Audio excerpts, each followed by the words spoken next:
Hello and thank you for joining us here on KREM 2 News at noon. I'm Brandon T. Jones filling in for Laura today. We do want to start things off with some breaking news here at noon. At least 5 soldiers were shot this morning at Fort Stewart in Georgia. Officials say a suspect is in custody, and according to CNN, a law enforcement source says the shooter was an Army sergeant. But at this point, it's not clear if he's a current or a former member of the military.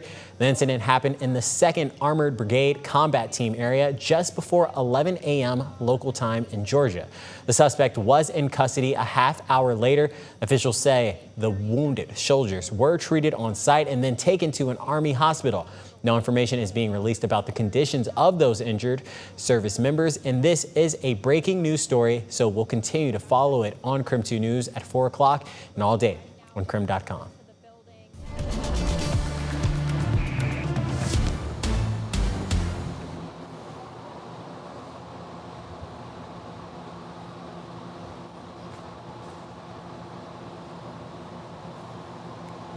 All right, looks like we take you to our outdoor weather center right now, where conditions today very much cloudy outside, but tracking where and when those rain showers will be present. We've had quite a bit of action through central Washington all morning long.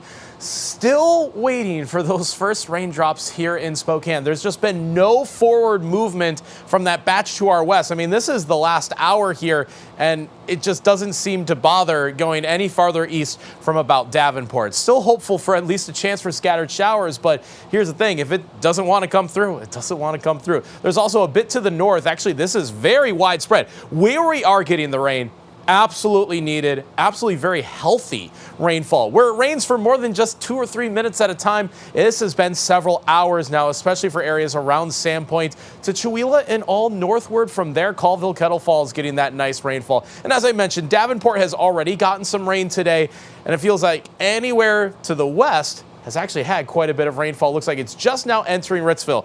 This is the band that I'm hopeful to move into Spokane County in just a bit here. But as we look at our current temperatures, because it has not rained, we've already gotten into the low 70s here in Spokane.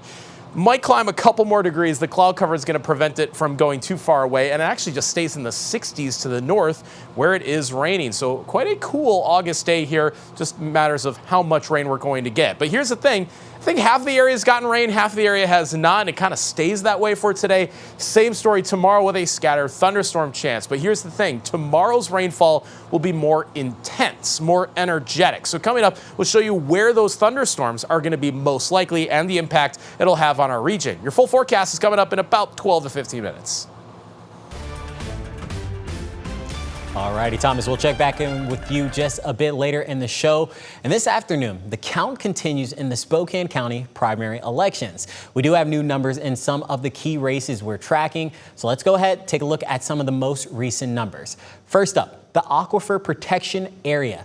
Measure 1. Taking a look at some of these results right now. For yes, 73.62% passing as of right now, voting for yes. So right now, the Spokane Valley Rathdrum Prairie Aquifer serves over 500,000 people in the area. If this passes, that area would expand to include the city of Spokane. It would also add a $15 annual fee per household.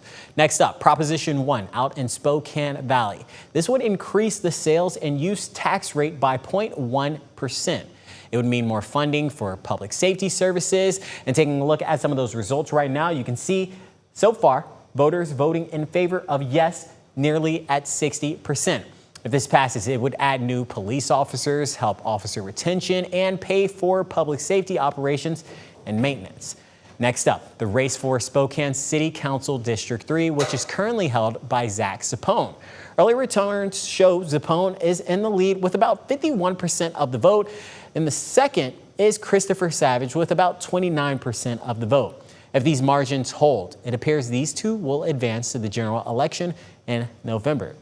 One surprise return to the August ballot, the EMS levy for Spokane County Fire District 8.